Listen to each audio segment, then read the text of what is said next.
deixa ainda este ano, até que eu escave ao redor, ele ponha estrume. Se vier dar fruto, bem está, se não, mandarás cortá-la. Agora, acompanhe o versículo 18 comigo. E dizia: a que é semelhante o reino de Deus e a que eu compararei? É semelhante a um grão de mostarda que um homem plantou na sua horta, cresceu e fez-se árvore, e as aves do céu aninharam-se em seus ramos. Disse mais: a que compararei o reino de Deus? É semelhante ao fermento que uma mulher tomou e escondeu em 3 medidas de farinha, até ficar tudo levedado. Vamos orar, concorde comigo em fé. Pai querido, nós te damos o louvor. Deus, o Senhor é um Deus bom em todos os momentos da nossa vida. E nessa noite que nós nos reunimos aqui, Deus, essa reunião começou no nome de Jesus. E esse texto que nós lemos fala, Senhor, de intercessão. E eu peço que nessa noite, Deus, a nossa oração, o nosso coração se volte, Deus, como o coração de John Cox na Escócia, Deus, em que a sua oração era: Deus, me dá a Escócia. Que o nosso coração comece a dizer: Deus, me dá o Brasil. E que um rio de salvação, Deus, comece a correr. Deus, nos dá uma paixão também pelas almas, Deus.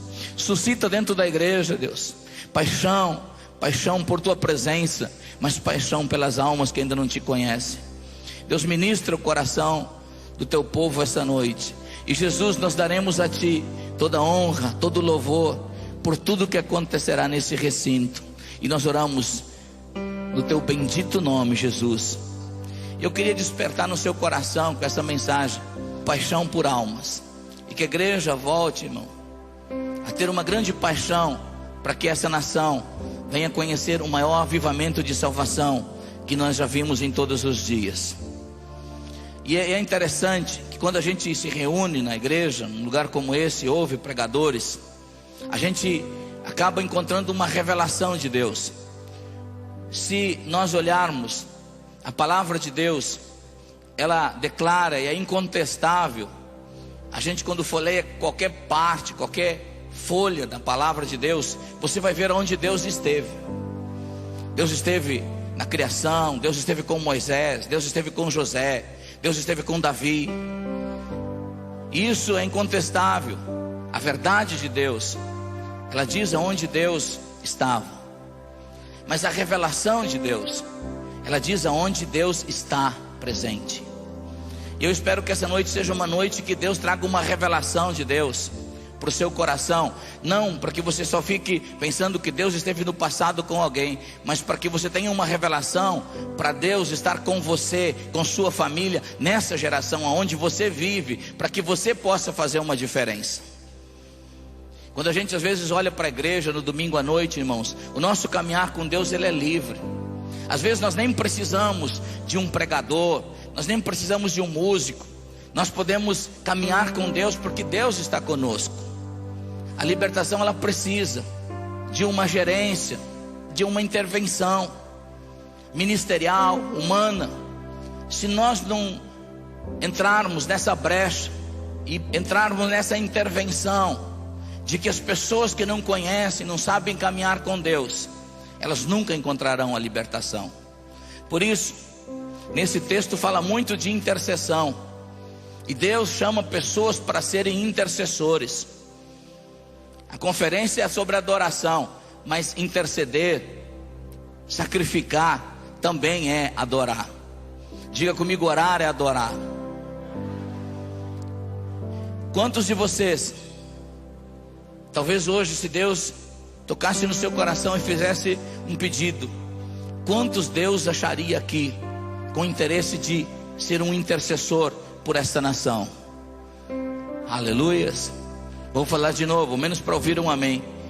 Quantos de vocês gostariam de se colocar na intervenção sobrenatural de Deus para tocarem essa nação para o Senhor Jesus? Aleluias. Irmãos, um avivamento não é só de uma reunião numa igreja. Um avivamento é quando tudo aquilo que nós recebemos aqui puder sair daqui, e amanhã esse mesmo mover, essa mesma presença, essa mesma alegria puder entrar nos colégios, puder entrar nas fábricas, puder correr pelas ruas e tocar as pessoas para Deus. E aí nós teremos um avivamento verdadeiro. Quantos de vocês, irmãos, gostariam de levar sua família para o céu? Essa é uma decisão sua. Você decide isso. Deus já decidiu a parte dele. Se converter você, se você crer no Senhor Jesus Cristo, será salvo você e toda a sua casa, aleluias. Então é uma decisão sua. A morte e o inferno são um fenômeno, eles nunca se saciam. Até a Bíblia relata sobre isso. Podem morrer numa guerra, num país que vive em pecado, milhares de jovens numa noite, separados de Deus para sempre. E o inferno e a morte não se contentarão, eles sempre terão fome demais. Mas se a morte e o inferno é um fenômeno, o céu também é. O céu nunca se enche, nunca se sacia. Você pode levar sua família, seus amigos, e sempre haverá lugar para tantos quantos habitarem nessa terra, também um dia poderem habitar no céu. E eu espero que a igreja se desperte para levar as pessoas para a eternidade com Deus. Quantos podem dizer amém? Irmãos, nesse texto existem algumas perguntas, o começo dele, umas perguntas às vezes até básicas. A gente ouve muito isso como pregador, às vezes pessoas se questionando, e talvez você já ouviu essa pergunta: por que aquela pessoa que era bonzinho, segundo os padrões da sociedade, morreu? Uma fatalidade qualquer desse mundo, ela morre. E aí de repente você ouve a história de um que é bandido, que é ruim, que já fez todo tipo de mal, e que já levou tiro, passou acidente e não morreu. E aí existe aquela pergunta: por que esse que é bom morreu e esse aqui que é tão ruim não morreu? Quem já ouviu menos essa expressão, já questionou, faz assim. É muito comum isso. E a Bíblia traz resposta, porque Jesus começa respondendo nesse texto exatamente sobre isso. Ele diz a um grupo de pessoas: vocês pensam que os galileus, cujo sangue foi tirado do próprio corpo deles, e onde os próprios galileus faziam seus sacrifícios de animais, o sangue humano era colocado junto.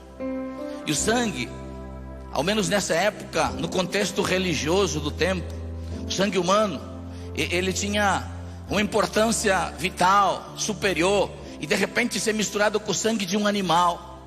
Então alguém poderia dizer: não, eles foram mais pecadores, foram mais amaldiçoados do que os outros. E Jesus até faz a pergunta: vocês pensam que esses galileus mereciam essa morte tão ridícula, e da maneira com que o sangue foi tirado das suas veias e colocado junto com os dos animais, eles foram mais pecadores do que os outros? Jesus diz: não, não foram. E Jesus continua dizendo: a torre de Siloé, o dia que caiu, um prédio de uma cidade, aqui não fala as pessoas, fala o número. 18 pessoas que caminhavam numa rua, beirando uma torre de um prédio, e de repente a torre cai. Talvez uma criança, uma mulher, uma moça, pessoas de todas as idades. E de repente a tragédia, cai a torre, mata 18 pessoas. E Jesus pergunta para eles, talvez o questionamento humano era: será que essas pessoas têm alguma maldade maior? Os pais no passado fizeram um pecado maior? Há uma maldição, que aconteceu uma tragédia, são mais pecadores do que os outros? Jesus diz: não. Mas é interessante que Jesus observa o seguinte: se todos não se arrependerem, então todos estarão perdidos para sempre. O que eu quero dizer com isso, querido, é que para Deus não existe pecadinhos e pecadão. A diferença do que nós pecamos em termos de responsabilidade e consequência é mais uma coisa pessoal, mas em termos de separação com Deus é uma só. Por exemplo, não é o pecado de alguém que talvez a gente considera: esse é bonzinho, mas se ele não se arrepender, ele também, quando partir dessa terra, ele estará tão separado de Deus, quanto alguém que fez tragédias e horrores nessa terra. Por isso que Jesus diz a todos, sem exceção, os que viveram segundo os padrões morais e sociais da cidade, viveram aqui, mas não tiveram uma experiência com Deus, não tiveram uma experiência com o arrependimento, eles estariam separados de Deus tanto quanto aqueles que viveram à margem da sociedade, impedidos inclusive, talvez em reclusão, em presídio, porque quebraram as leis sociais e morais, foram os bandidos, os maus da sociedade. E então Jesus diz assim: todos devem de se arrepender. Sabe por quê, irmãos? Porque para entrar no céu não é segundo o padrão social e nem moral da sociedade. Para entrar na eternidade com Deus, precisa passar pelo sangue de Jesus Cristo e pelo arrependimento todos. E Jesus, então, ele está dando essa introdução naquilo que ele vai chamar de intercessão, naquilo que ele vai chamar a busca de pessoas que realmente querem se comprometer no reino de Deus e levar todos ao arrependimento.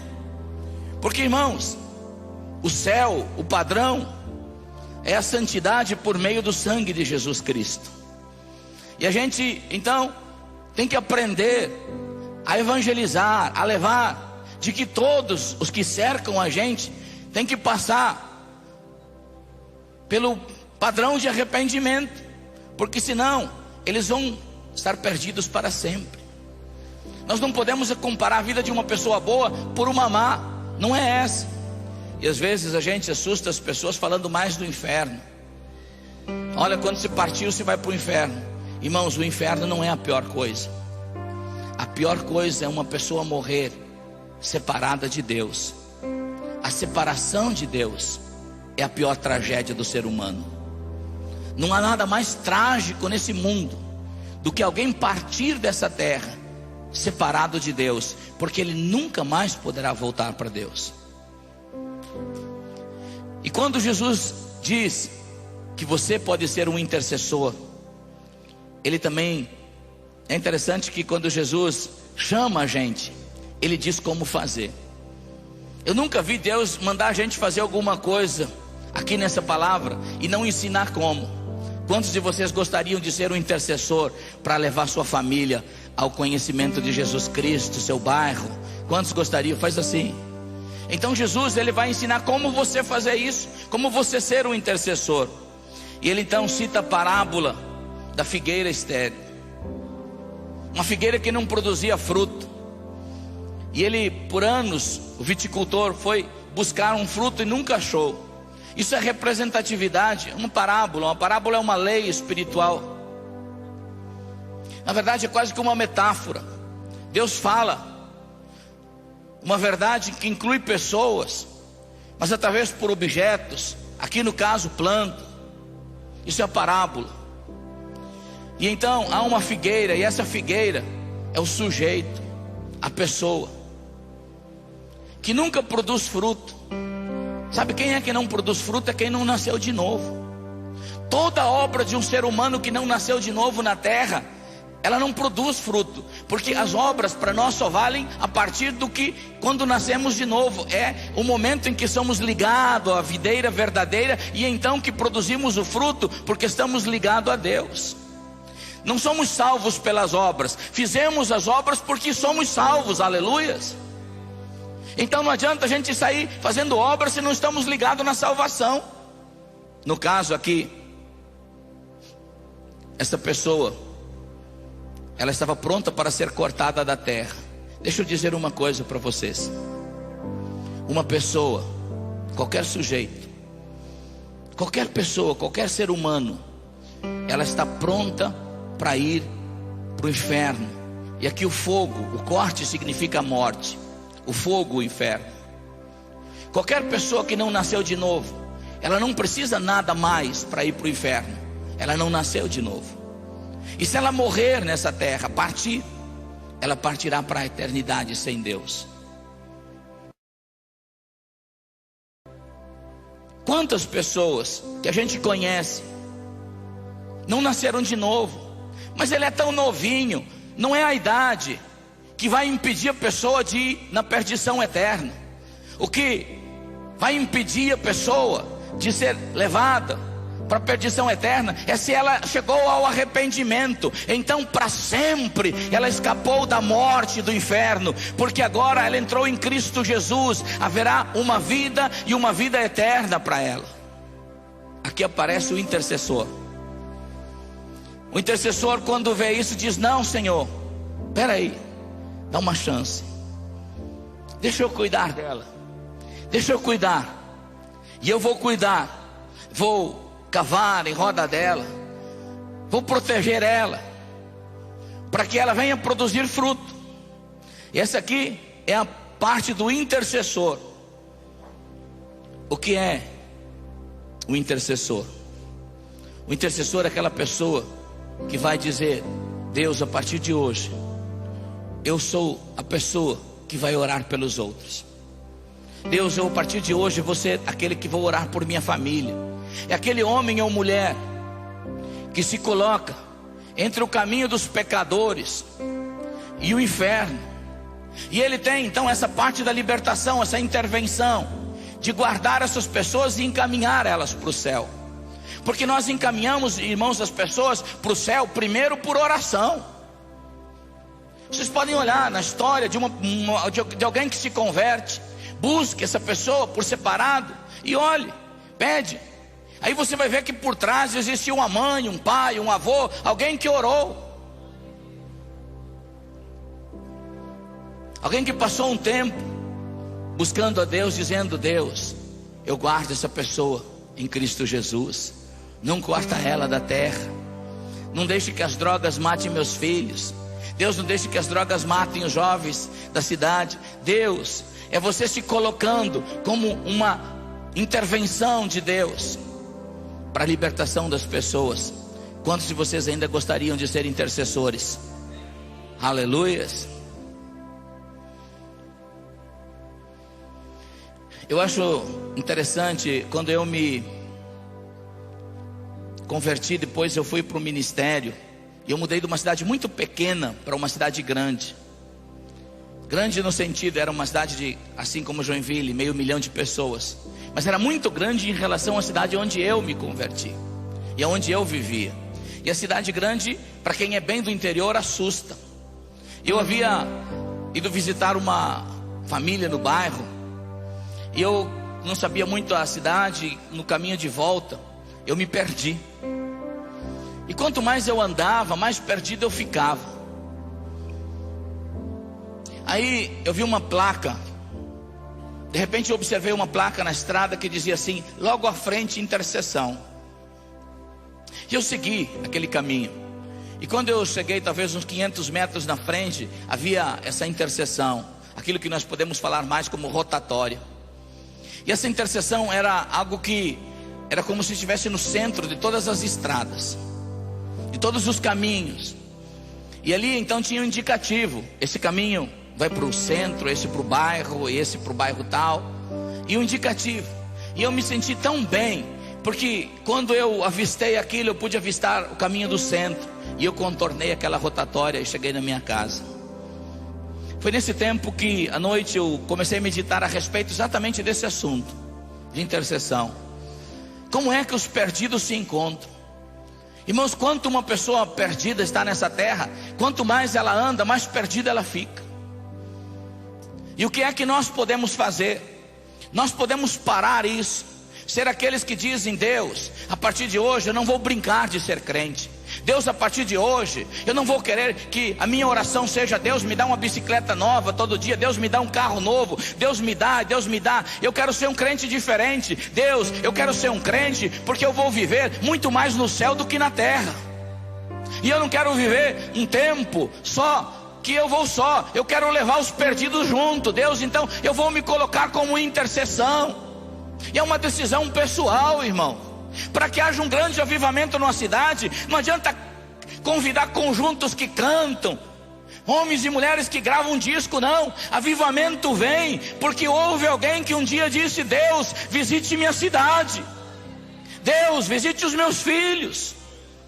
Talvez esse grande mover que nós estamos vivendo de salvação no Brasil, irmãos, não seja por esses Astros famosos que hoje nós colocamos na plataforma e juntam milhares de pessoas e nós pensamos são eles. Não, são feitos, esses avivamentos de salvação que houve, irmão, foram feitos de homens e mulheres escondidos que nós nunca vimos o rosto, mas por anos eles disseram: Deus, visite o Brasil, Deus, visite o Brasil, Deus, salve o Brasil.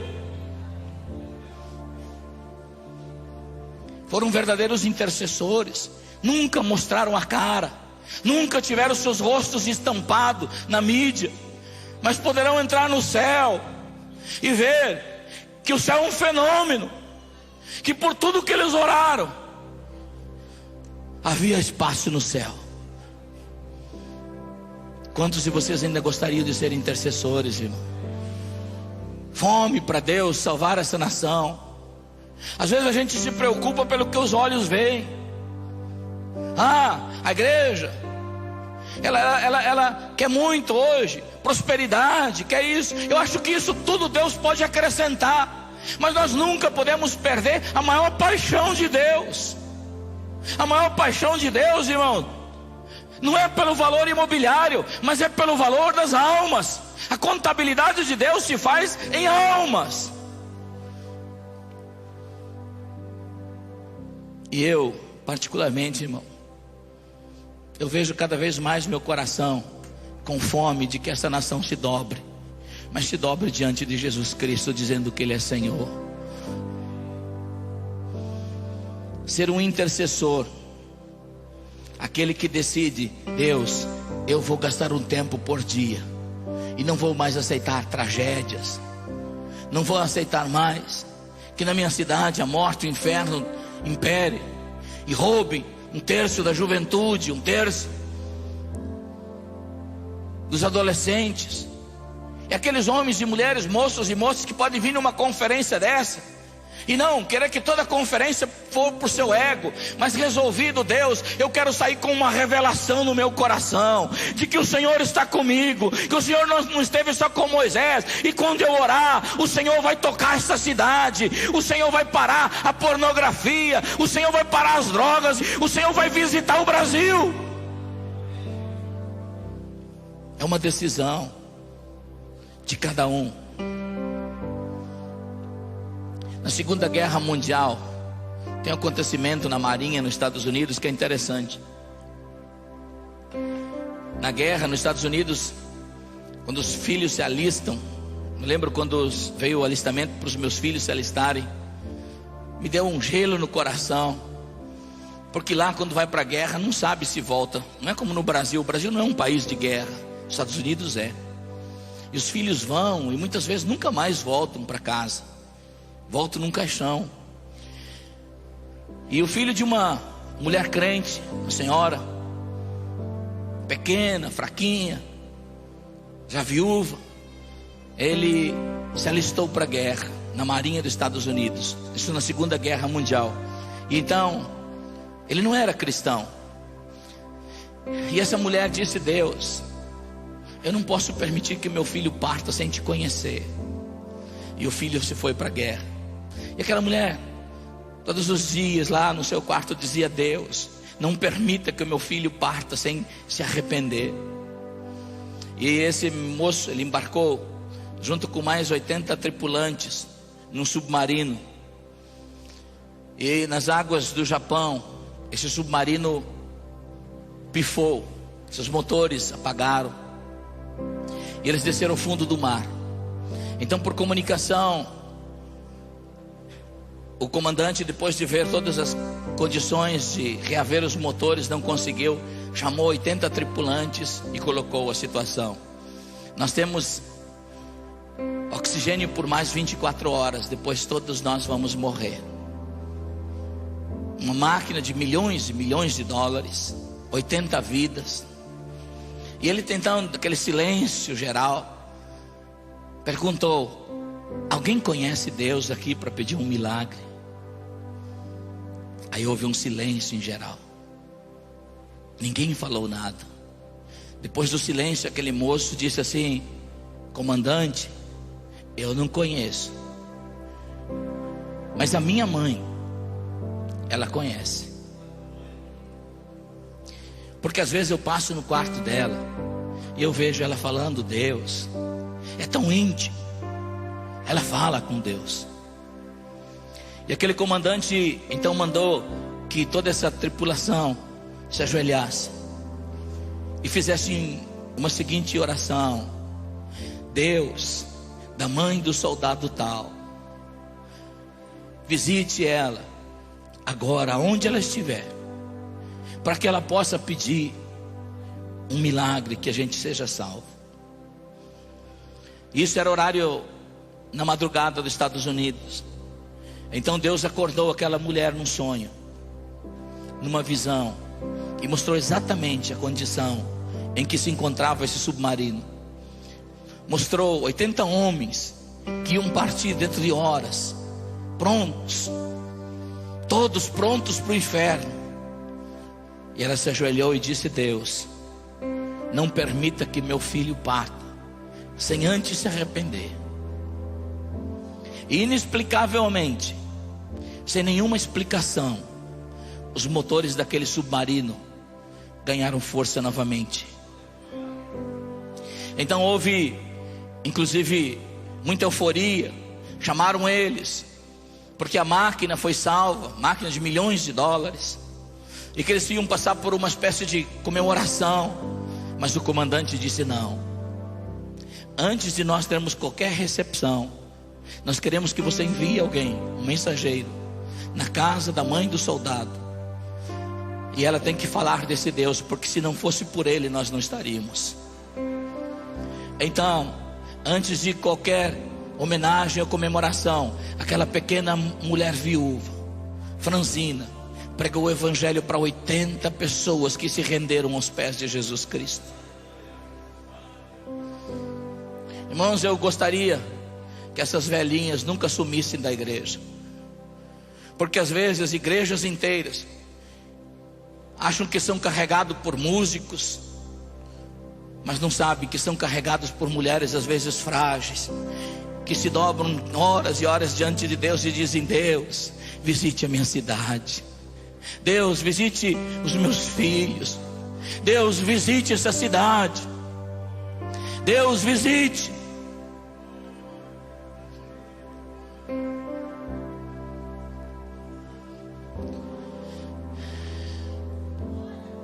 Eu tenho um amigo meu que é pastor nos Estados Unidos, e os filhos dele também, quando completaram uma idade maior de 18 anos, um deles disse assim: pai, eu não quero ser crente, eu vou para o mundo, quero experimentar o mundo. E o pai disse: filho, eu não posso impedir isso você, mas filho, você pode fugir da minha presença, mas você jamais poderá fugir da minha oração. Você pode descer aonde você descer, e eu vou orar por você. Você pode subir aonde você subir, e a minha oração te alcançará. E aquele pai nunca desistiu de orar pelo seu filho.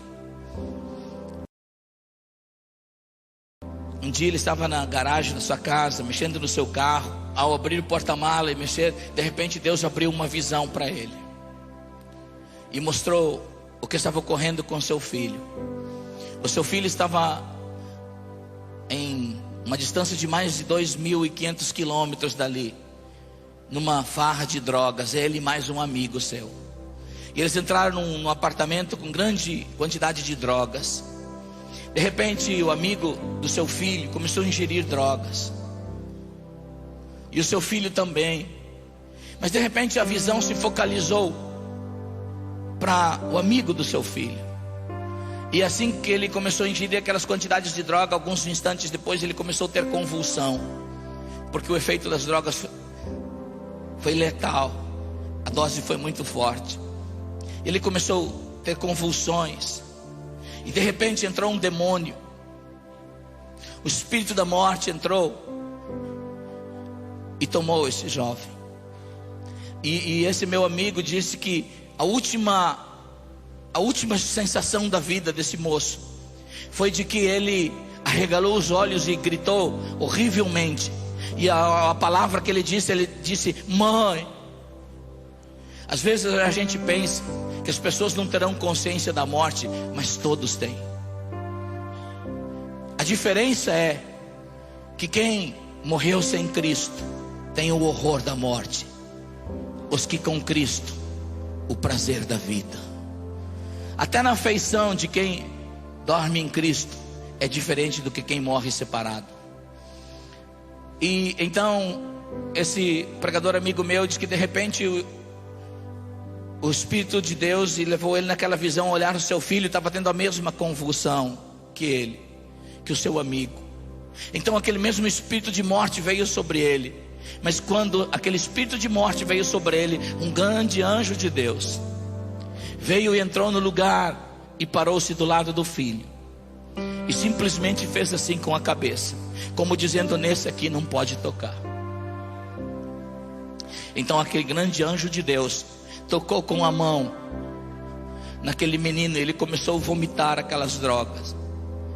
Algumas horas depois ele acordou, e ele viu no seu lado o seu colega morto. E então ele ligou para a casa do seu pai e disse: pai, aconteceu uma tragédia. E aí o seu pai disse: eu sei, filho, seu amigo está morto, né? Ele disse: pai, como é que você sabe? Ele diz: o Deus de quem eu sirvo e de quem eu sou jamais me deixará sem revelação de onde Deus está. E esse menino disse: pai, eu quero voltar. Hoje esse menino, ele é um pregador do evangelho. Mas é interessante o que meu amigo me falou. Ele disse que ele perguntou para Deus: Deus, qual a diferença? Por que meu filho foi poupado? E aquele moço, ele tinha a mesma idade, a mesma vida, por que ele não foi poupado? Aí Deus disse para ele: a resposta é que pelo teu filho tinha alguém que intercedia nesse mundo. O outro não tinha ninguém. Quantos de vocês ainda gostariam de ser intercessores? Sabe como se evita tragédias? Se eu fosse falar o exemplo da minha mãe, eu não poderia dizer que ela foi uma cantora na igreja, uma pessoa de destaque, até uma mulher pequena, ser uma expressão maior. Mas um dia, há muitos anos, quando minha mãe logo que casou, teve seus 2 primeiros filhos, ela teve uma doença mortal. E os médicos então falaram para ela: olha, para o meu pai, né? Leve sua esposa para casa, chamamos seus parentes para visitá-los. E ela está pronta para partir dessa terra. E levaram ela para casa. E minha mãe tinha muito medo de morrer. Ela sabia que ia morrer. Ela disse: Deus, não me deixa morrer, eu não sei para onde eu vou. E ela disse que quando fez essa oração, algo como frio saísse de dentro dela. E a gente sabe que nesse momento o espírito da morte a deixou. Naquela tarde, uma mulher judia veio e expôs o plano da salvação. E minha mãe nasceu de novo. E minha mãe pegou o certo de Jesus aqui, de que se ela servisse ao Senhor, então toda a sua casa também serviria ao Senhor. E ela começou a dizer: Deus, o Senhor vai salvar meu esposo, meus filhos. E ela teve mais 6 filhos depois, incluindo a mim. Eu poderia dizer para vocês: o meu pai não seguiu os primeiros anos da vida um caminho com Cristo, e os seus filhos seguiram, principalmente os homens, atrás do pai. Por isso, eu acho que nós seguimos espiritualmente os exemplos. Às vezes pela madrugada, eu sabia onde meu pai estava, eu estava lá também. Eu voltava pela madrugada. Eu não podia compreender uma coisa: como é que alguém como minha mãe, eu via meus irmãos, estavam na noite, meu pai, 4 horas da manhã. Às vezes eu passava do lado do corredor, na porta, a luz estava acesa. Às vezes eu parava e escutava a minha mãe dizendo: Deus bom, Deus maravilhoso. Eu ficava pensando: como é que alguém que não tem um marido no quarto, alguém que não tem os filhos na mesma crença, Pode dizer que Deus é bom. Eu nunca vi minha mãe dizer que Deus não podia fazer alguma coisa. Deus é bom. O meu irmão mais novo do que eu, ele foi muito ruim, muito mal. A gente nem sabia quando saía à noite se voltaria vivo para casa. E de uma dessas madrugadas, ele voltando bêbado, ele disse que isso foi o que desnorteou ele. Ele entrou dentro de casa e veio derrubando cadeira. E a minha mãe então era madrugada, estava saindo do banheiro. E ele preparou para que a minha mãe fosse dizer para ele: seu malandro, bebendo de novo, coisa desse tipo. Mas minha mãe olhou bem nos olhos dele: filho, eu estava falando com Deus exatamente a seu respeito. Filho, eu vou dizer uma coisa para você. Você não é isso que o diabo está mostrando para mim. Eu estava falando com Deus e acabou o seu tempo. O meu irmão disse que passou a bebedeira dele. Ele voltou para a fazenda e durante aquela semana toda ele não conseguiu mais raciocinar, pensar direito. Tudo dele, tudo nele começou a convergir de que ele precisava se arrepender. Até que ele não aguentou mais. E ele foi na igreja domingo à noite, sem ninguém convidar, sem pastor fazer apelo, sem pregação. Enquanto a igreja estava cantando, ele correu na frente, deitou no altar e disse: Deus, entra na minha vida, eu não suporto mais, eu preciso de perdão. Meu pai hoje não vive mais, mas ele nasceu de novo. Um dia eu vou ver ele no céu, não mais como meu pai, como meu irmão. Aleluia. Assim foi toda a minha família. O último a se converter fui eu. E é tão engraçado que eu fui uma espécie de ovelha negra na família. Uma ovelha negra. E eu vivi uma vida que eu particularmente não conto, não gosto de contar em termos de passado, porque eu acredito que passado Deus perdoa. E toda a maldade que eu fiz no passado, Deus perdoou e esqueceu ela. Então se Deus esqueceu, eu não preciso lembrar. Eu estou projetado para o futuro abençoado. Aleluia. E segundo o que diz o pregador Eclesiastes, o fim será melhor que o começo para mim. Aleluia. Mas eu vivi uma vida tão ruim que quando eu escapava às vezes de morte, de coisa, as pessoas perguntavam: como é que ele escapou? Eu pensava: puxa, eu sou bom. Mas eu não sabia que tinha uma senhora fraquinha, lá ajoelhada, dizendo: Deus, eu não permito que ele parta sem arrependimento. Deus, não leve meu filho. Deus, não deixa que ele morra nessa terra sem te conhecer. Até que um dia eu entrei numa igreja evangélica e eu fiz como todos aqueles que dizem: Deus, entra no meu coração. Eu poderia aqui passar a noite falando de exemplos de homens e mulheres que nunca apareceram na mídia, nunca tiveram seus nomes editados em cartazes, mas foram os que mais fizeram para Deus, porque um dia resolveram ser intercessores. Aleluias. Quantos aqui gostariam de ser ainda intercessores? Quando a minha família, por parte da minha esposa, quando a minha esposa se converteu e eu, então nós fizemos como toda família faz: agora vamos ganhar a sua família. Minha família não era cristã, do lado da minha esposa, é claro. Eu considero minha família porque algumas pessoas dizem assim que feliz foi Adão que não teve sogra. Mas não é verdade não, irmão. Na verdade a sogra é uma bênção de Deus. Aleluias, aleluias, glória a Deus pelas sogras, irmão. Sabe por quê? Porque se Deus não tivesse sogra, você não teria esse presente maravilhoso que você tem. Eu vi o pastor Vamor falando aqui. Você sabe que a única coisa que a gente tem, que é da gente, pastor Siqueira, ministério não é da gente. A gente tem que servir os outros, não é, pastor Vamor? Dinheiro não é da gente.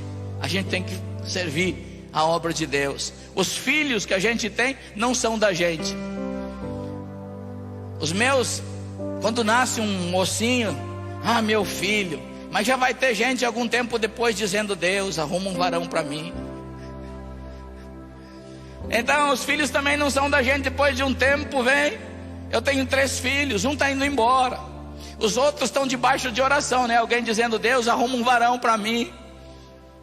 Então o que é meu? A única coisa que é minha esposa. Essa Deus me deu para mim, para se unir e fazer uma só pessoa comigo.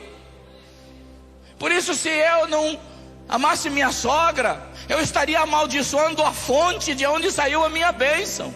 Aleluias. Por isso as sogras são uma bênção. Glória a Deus. E eu amo minha sogra, me dou demais, muito bem com ela. Mas não foi assim no começo. Mas é mais a nível religioso. É porque quando a gente casa, minha esposa chegava, às vezes eu ia passar na casa da minha sogra. A primeira coisa que ela falava assim: mas está tão magrinha, está comendo. Eu já pensava: puxa, será que ela está pensando que eu estou deixando ela passar fome? Mas aí quando eu me converti, nós começamos a orar, eu e minha esposa.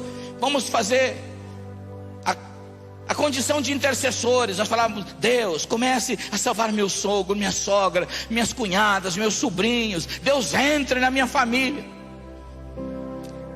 E a gente pensava, como morávamos longe, na Páscoa ou no Natal, então a gente íamos na casa do meu sogro. E a gente pensava: vamos chegar lá e vamos falar de Jesus. E minhas cunhadas não eram cristãos. E minha sogra tinha um desses negócios que adorava um por dia. E aí eu pensava: vou chegar lá e vou chegar e falar de Jesus e todo mundo vai cair de joelho. Mas ao chegar, já encontrava um bêbado. E a primeira coisa que ele falava: oh, aleluia, chegou. Oh, aleluia, glória a Deus, está tudo bem aí? Toma um aí. E já subia aquela ira santa, né? Falava: essa gente não tem jeito. Aí eu olhava no tanque da minha sogra, tinha um lá deitado dentro porque estava seco. Então tinha um santo lá para que transformasse aquela seca em chuva. E assim, o dia que tinha um de barriga para baixo, porque tinha alguém na família, e tinha um para cada coisa. E aquilo tudo me irritava. E eu começava a dizer: Deus, esse povo não tem jeito. Um dia Deus disse assim: eu quero salvar a tua família. Eu falei: aleluia, glória a Deus. Só que tem um problema. E eu disse: eu sei, eles são o problema. Deus disse: não, o problema é você. Você não ama a sua família. E aí Deus começou a dizer-me a respeito de amar. Às vezes a gente ora porque a gente quer que as pessoas façam o que a gente faz. Mas Deus quer que você ore para a sua família, para estar primeiro no céu antes de qualquer lugar. E eu disse: Deus, eu vou amar minha família. E eu comecei a orar diferente. Eu não me importo com o que está pendurado na parede. E às vezes eu entrava dentro da casa da minha sogra, olhava tudo aqueles negócios, falava: nem ligo para vocês. Quando eles falavam: oh, aleluia, tudo bem, eu falava: um dia você vai dar aleluia lá dentro da igreja comigo. Um dia eu cheguei atrasado na casa da minha sogra. E eu estava, eu tinha que descansar. Eles me deram a cama deles para dormir. E eu vi que quando eu comecei a parar de encher com eles, e comecei a agir com mais amor e só orar, eu cheguei nesse dia, olhei na parede e não tinha ninguém. E eu falei: mas não vou me entregar, não vou perguntar também. Aí dormi no quarto deles. Acordei pela manhã, eu acho que eu havia colocado meu sapato muito forte debaixo da cama. Aí quando eu levantei, me agachei para pegar meu sapato, olhei embaixo, estavam todos eles lá. E eu pensei: puxa, eu dormi guarnecido essa noite. Mas também não falei nada. 6 meses depois, um dia cheguei na casa do meu sogro e eu tinha pegado poeira, era umas 7 horas da noite. E eu cheguei na casa dele, fui ligeiro tomar banho. E quando eu estava no chuveiro tomando banho, do lado da casa, um culto pentecostal. Mas aqueles pentecostal mesmo, com mais 10 aleluia misturado com glória a Deus, e aquele cântico cantando: vencendo vem Jesus. E eu tomei banho, fiquei escutando, saí do banheiro. Eu disse para o meu sogro: olha, aí do lado é uma família crente, estão fazendo um culto familiar. Ele disse: não, é que eu não falei para você. é que ali do lado agora não é mais uma casa, nós tiramos as paredes do meio, ali é uma igreja, e eu sou dali também agora. O que eu quero dizer é que se você se torna um intercessor, salvar não é você que salva, salvar é Deus quem vai salvar, mas Deus vai promover todos os meios para alcançar de alguma forma aqueles ao qual você está orando.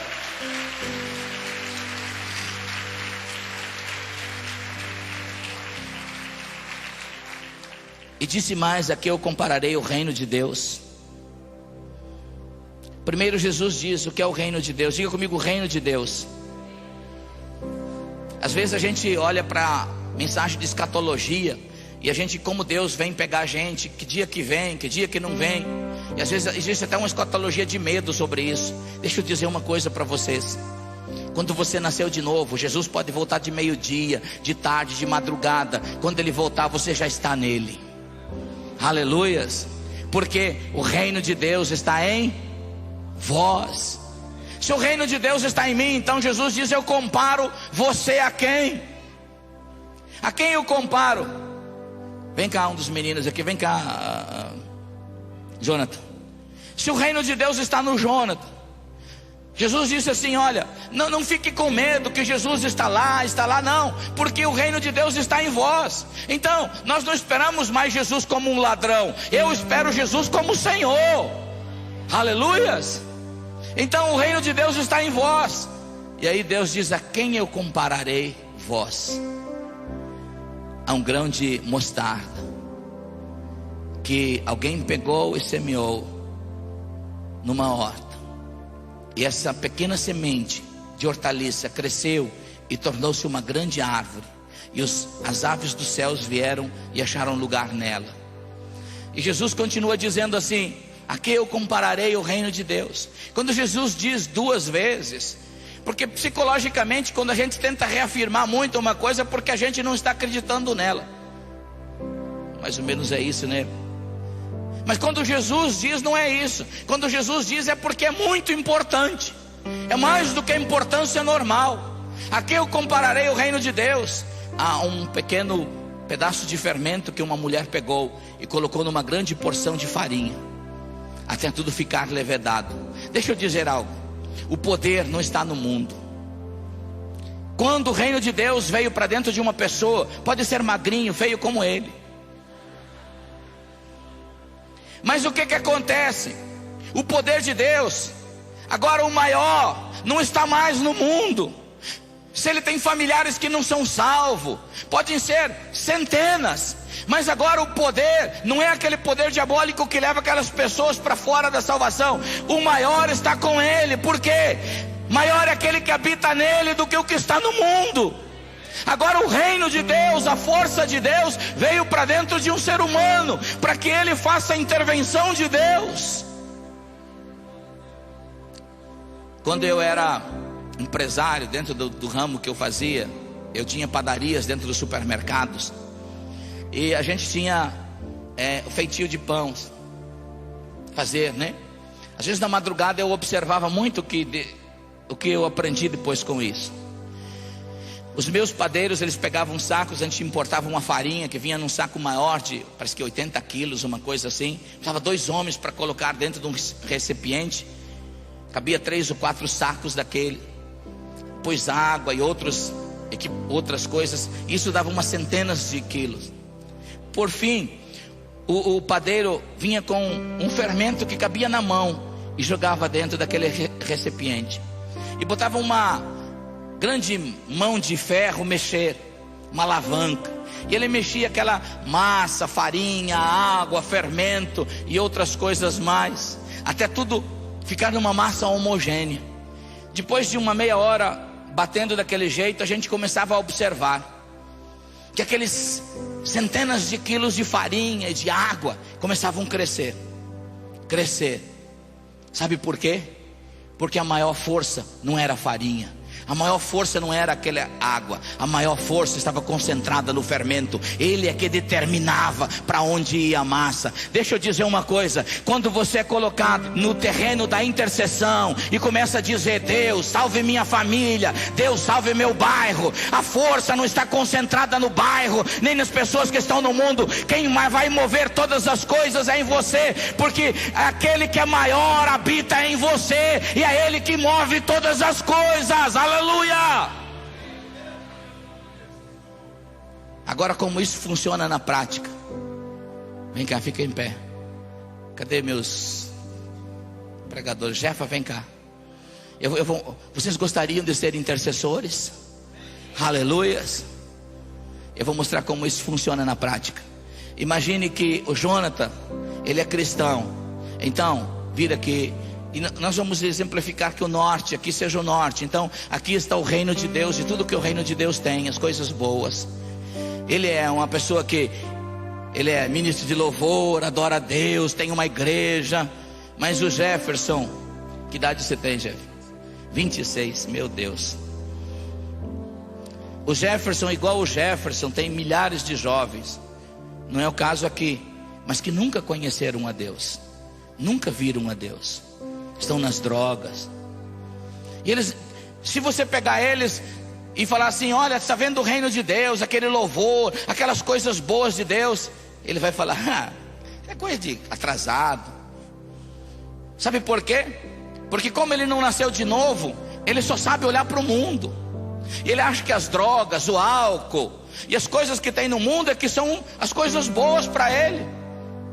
E aí o que acontece? O Jonathan, ele resolve ser um intercessor e dizer: Deus, a partir de hoje eu não vou brincar mais de ser crente, eu vou ser um crente de verdade. Eu vou me colocar no terreno da intercessão, porque o maior habita em mim. E eu vou orar para que haja um avivamento na minha cidade, e que as drogas não mais levem os jovens, e que não levem mais as moças à prostituição. Eu vou orar para que o Senhor intervenha na minha cidade. E ele então conhece o Jefferson, nós vamos apelidar aqui de João de tal. E ele conhece o João, e ele começa a dizer a primeira vez assim: levanta os braços, dois, como crente, e dizer: Deus, salve o João. Deus, o João, ele vai nascer de novo, ele vai parar de beber, ele vai parar de usar drogas, ele vai estar no reino de Deus. E eu falo isso em nome de Jesus.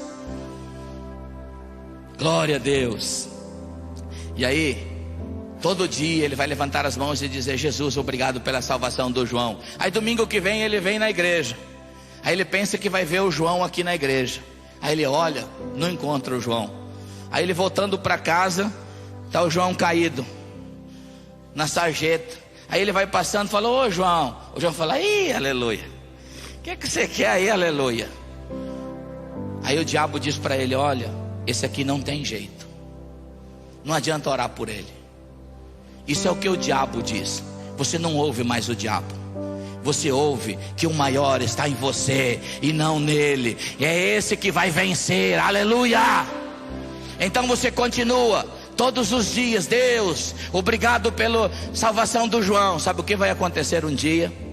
Pode demorar 1 mês, 2 meses. O João está aqui. O primeiro dia que ele começou a orar, o primeiro dia, no mundo natural nada aconteceu, mas no sobrenatural, uma força soberana de Deus se acoplou aqui para guardar esse aqui. A morte não vai colher ele, ele vai conhecer o Senhor, porque tem alguém intercedendo por ele. E sabe o que acontece?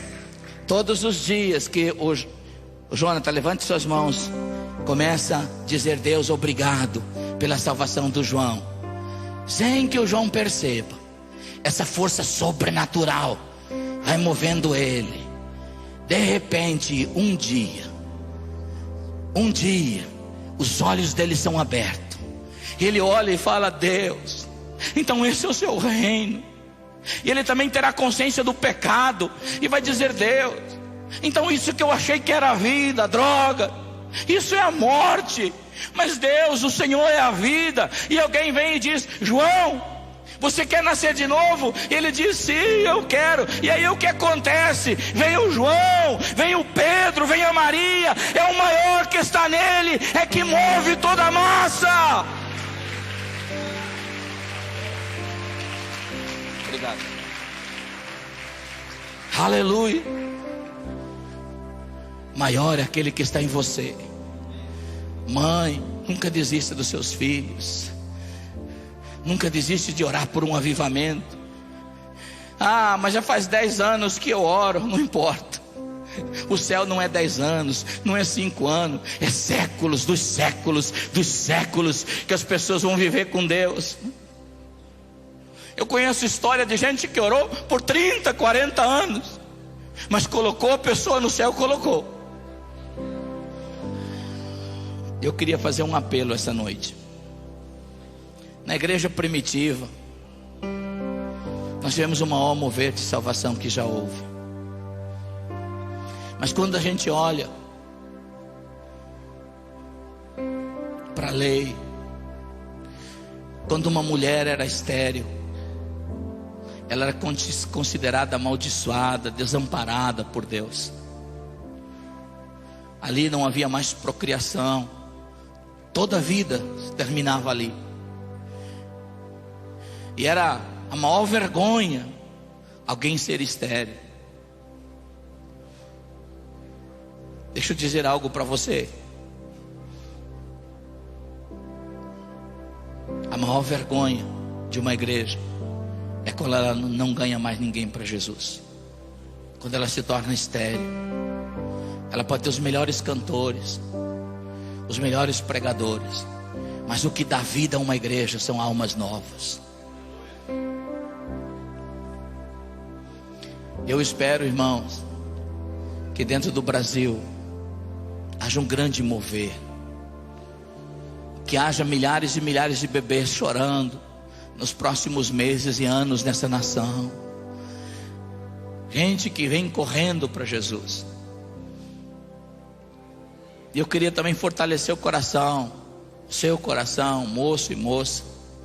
O cristianismo não é uma farra evangélica. O cristianismo é algo sério. Deus te colocou na sua geração para você ganhar a sua geração para Ele. E antes de reuniões badaladas, a gente ganha as pessoas em oração. Eu nunca vou esquecer. Uma mulher um dia disse para mim: pastor, eu vi uma fita sua na África. O seu galardão vai ser imenso. Eu disse: por quê? Porque eu vi uma multidão de gente que se converteu no seu apelo. Eu disse: não, irmã, eu não vejo assim. Aquelas pessoas que se converteram não é trabalho meu. Se você dividir uma a uma daquelas pessoas, você vai ver que por trás delas existe um pai, uma irmã, um tio, uma igreja que por anos está orando. Foram eles que fizeram com que toda essa massa se moveu. Eu fui a menor parte. Eu fui aquele que vim de avião tomar água mineral, sendo chamado de doutor e por aí afora. Mas quem fez o trabalho mais árduo foram aqueles que estavam escondidos dentro de um quarto dizendo: Deus salve, Deus salve. E no céu, irmão, não é que os que tiveram mais cartazes estampados na terra terão os maiores galardão. Avivamentos são feitos de homens e mulheres que se trancam nos quartos e dizem: Deus, visite essa nação. Deus, visite minha família. Deus, visite a minha cidade. E hoje eu gostaria que uma revelação de Deus tomasse conta do seu coração. Porque saber que Deus esteve no passado em reavivamentos não é o suficiente para nós. Eu quero ter uma revelação de Deus no meu coração, aonde Deus está agora, aonde Deus pode operar agora, no tempo em que eu vivo. Que Deus visite essa nação, corra pelas ruas, pelos valados, e esse rio de salvação atinja essa nação. Eu digo: pastor, eu também quero. Eu quero uma unção nova de oração. Eu quero voltar até o meu momento de oração. Não quero mais desistir. Vou continuar orando pelos jovens da minha cidade, por minha família, os pais, dizendo: eu quero voltar a orar pelos meus filhos. Pastor, eu quero essa unção de novo. Essa unção está nesse lugar.